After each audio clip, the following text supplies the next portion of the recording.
Ya, yang saya sering katakan bahwa semua dalam Islam itu pokok-pokoknya terkorelasi. Jadi antara ini akidah, ibadah, bahkan turunannya muamalah sampai ke akhlak, itu nyambung semua, ada.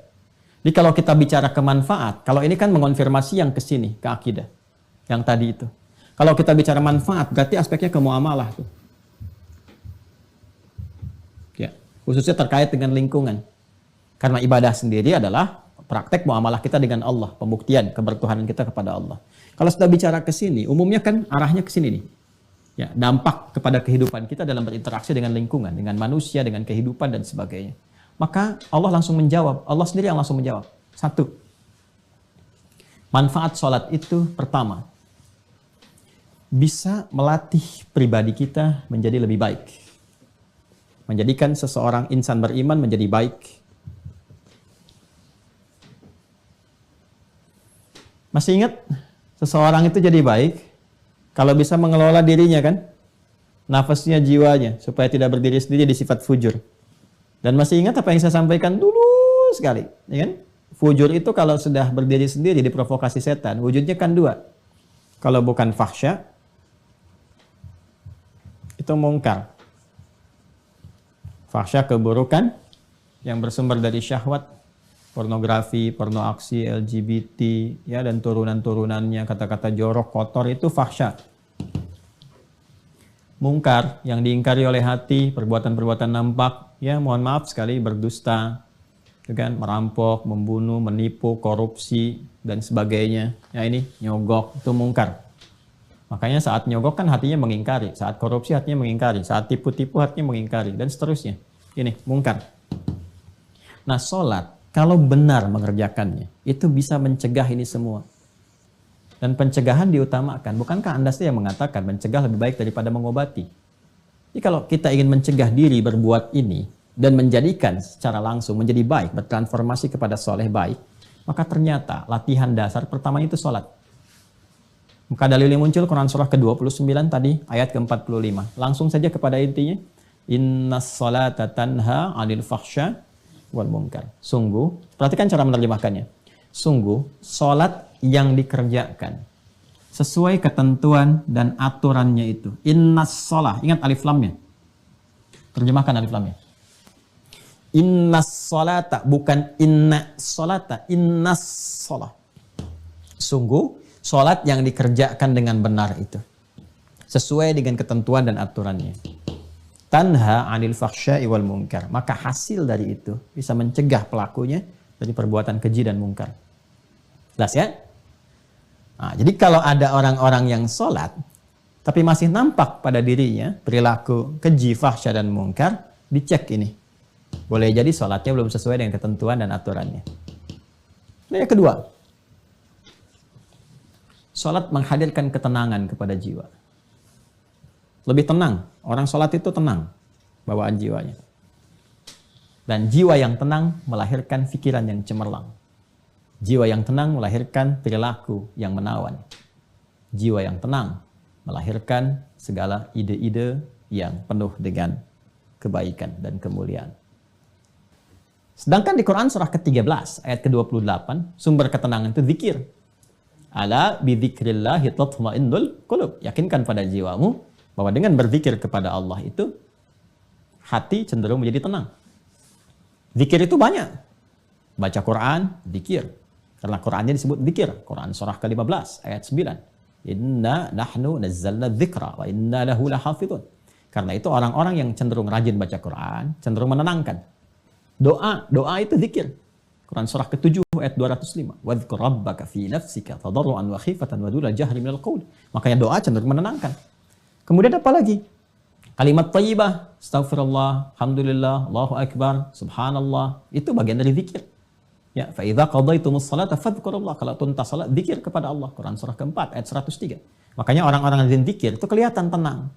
Ya, ahli zikir itu tenang. Enggak ada ahli zikir emosian. Tenang. Ahli zikir itu tenang, auranya, karismanya, macam-macam itu. Zikir. Dan salat itu puncaknya zikir karena memadukan semua itu.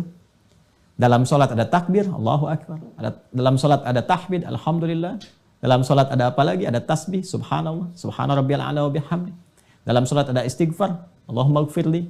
Subhanakallahumma bihamdika, Allahumma gfirli. Dalam salat ada Al-Quran, Al-Fatihah baca Al-Quran. Ya, dalam salat rukuk sujud ada doa dan seterusnya. Gabungan. Makanya orang salat itu harusnya cenderung lebih tenang. Dan salat disebut zikir.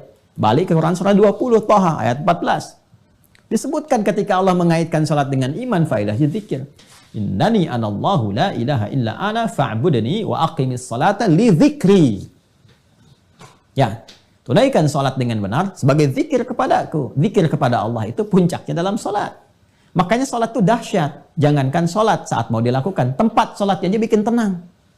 Ya. 3. Sarana curhat terbaik yang mempercepat pengabulan doa. Ini, percepat terkabulnya doa.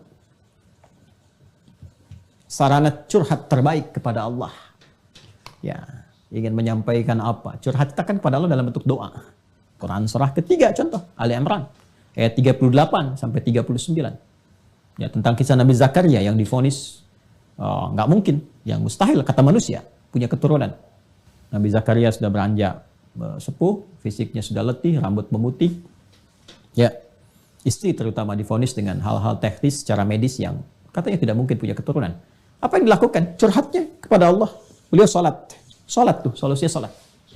Ya, hunalika da'a Zakaria Rabba, di mihrab itulah, di mihrabnya Maryam dia berdoa. Salat. Ya, nanti tahu salatnya di ayat 39. Hunalika da'a Zakaria Rabba qala rabbi habli min ladunka dzurriyyatan thayyibah innaka sami'ud du'a. Beliau berkata, ya Allah, mereka mengatakan aku enggak mungkin punya keturunan. Ketika mereka mengatakan tidak mungkin, maka aku beralih kepadamu yang tidak punya batas dalam kemungkinan. Nah, itu tanda ya. Itu fikih Quran tuh. Jadi kalau orang sudah mengatakan ini nggak mungkin bu, ini nggak bisa pak, itu tanda langsung dari Allah bahwa Allah ingin mengabulkan apa yang Anda mohonkan langsung tanpa perantara. Ya, karena itu Nabi Zakaria sudah ngasih contoh yang di surah Maryam itu. Dzikru rahmati rabbika abdahu Zakaria idz nada rabbahu, ya kan, nidaan khafiyah. Rabbi inni wahana al-'azmu minni washta'ala ra'su syaiba wa lam akum bi du'aika rabbi syaqiyya. Masya Allah, indah sekali. Ya Allah, aku ini selalu tidak pernah putus harapan kepadamu. Aku selalu berdoa, dari rambutku masih menghitam sampai memutih, fisik letih, tapi aku gak pernah putus dalam memohon rahmatmu, berharap kepadamu. Itu. Apa? Minta keturunan. Puncaknya dimohonkan tuh di mihrab itu dalam salat. Mereka mengatakan mustahil. Dan inilah ya tanda pertamanya. Maka aku memohon kepadamu ya Allah yang tidak pernah punya batas dalam pemberian. Anugerahkan kepadaku dari sisimu saja. Karena orang mengatakan gak mungkin, aku minta darimu saja. Ya, keturunan terbaik. Innaka sami'ud du'a. Engkau pasti mendengar doa hamba. Kalau yang pada maha mendengar pun belum dikabulkan, lantas kepada siapa lagi hamba mesti memohon? Apa yang terjadi? Fanadatsul malaikatu wa huwa qa'imun yusalli. Itu dalilnya. Fil mihrab. Maka seketika turun malaikat, sedangkan Nabi Zakaria itu masih berdiri dalam sholat. Masih berdiri.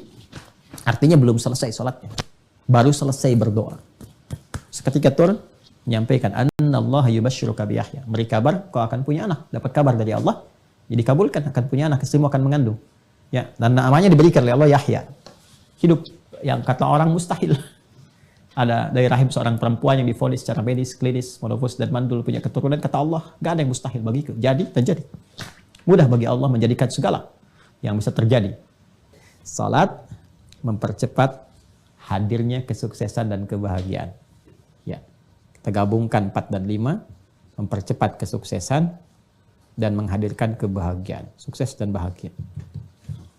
Ya, komplit tuh 5. Salatnya 5 waktu, 5 faidah. Sukses dan bahagia. Kalau kita gabungkan sukses bahagia ini, namanya falah. Singkatnya begitu. Falah. Falah itu sukses dan bahagia. Quran surah ke-23 ayat 1 dan 2. Qad aflaha al-mu'minun. Saya lagi ke sini, orang beriman. Ya, Quran surah 23 al-mu'minun ayat 1 dan 2. Qad aflaha al-mu'minun. Orang beriman, kalau benar-benar iman melekat pada dirinya, identitas berimannya bagus, diimplementasikan imannya dengan ibadah yang benar, pasti menggenggam kesuksesan dan kebahagiaan. Apa ciri pertamanya? Alladzina hum fi salatihim khashi'un. Ternyata pengantar pada kebahagiaan, kesuksesan itu salat. Ya. Dan ini yang paling diharapkan oleh manusia. Ya, tingkat tertingginya itu kan ini, iman. Jadi tingkat tertinggi insan beriman itu, pokoknya terserah, yang penting saya salat itu karena Allah perintahkan. Itu aja. Karena saya beriman, saya sholat. Ya, tapi kan tadi saya katakan, ada yang ciri khas anak-anak, ada yang orang dewasa matang dengan kedewasaan dan akalnya, ada yang dewasa kekanak-kanakan, masih nanya juga dan sebagainya. Ya, maka butuh motivasi. Apa di antara motivasi yang terkuatnya ini? Sukses, bahagia. Sukses, bahagia. Nah, diperdengarkan 5 kali dalam sehari. Ini bahagianya dunia akhirat. Suksesnya dunia akhirat. Ya, Quran surah 23, Al-Mu'minun ayat 1 dan 2. Qad aflahal mu'minun. Orang beriman, kalau benar-benar iman melekat pada dirinya, identitas berimannya bagus, diimplementasikan imannya dengan ibadah yang benar, pasti menggenggam kesuksesan dan kebahagiaan. Apa ciri pertamanya? Alladzina hum fi salatihim khasyi'un. Ternyata pengantar pada kebahagiaan, kesuksesan itu salat.